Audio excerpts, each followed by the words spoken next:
अस्सलाम वालेकुम, मैं हूं सबा भट्टी और आप देख रहे हैं MAT20 न्यूज HD। आइए नजर डालते हैं आज की अहम खबर पर।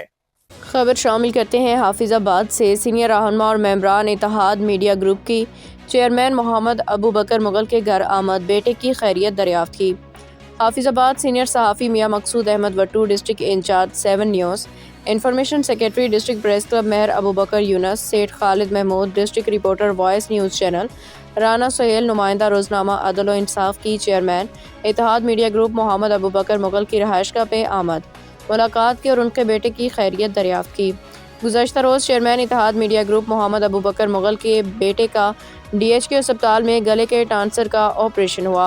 ऑपरेशन मुकम्मल कामयाब होने के एक रोज़ बाद खैर आफियत से घर में शिफ्ट कर दिया गया।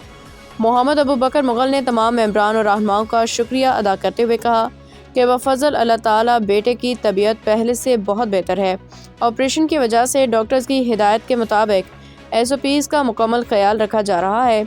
Chairman Ittehad media group Mohammad Abu Bakar ने कहा कि कुछ दोस्तों ने अस्पताल में आके खैरियत दरियाफ्त की और जो घर में आए हैं वो बैरून मुल्क और अंदरून मुल्क के दोस्तों ने टेलीफोन पे भी खैरियत दरियाफ्त की।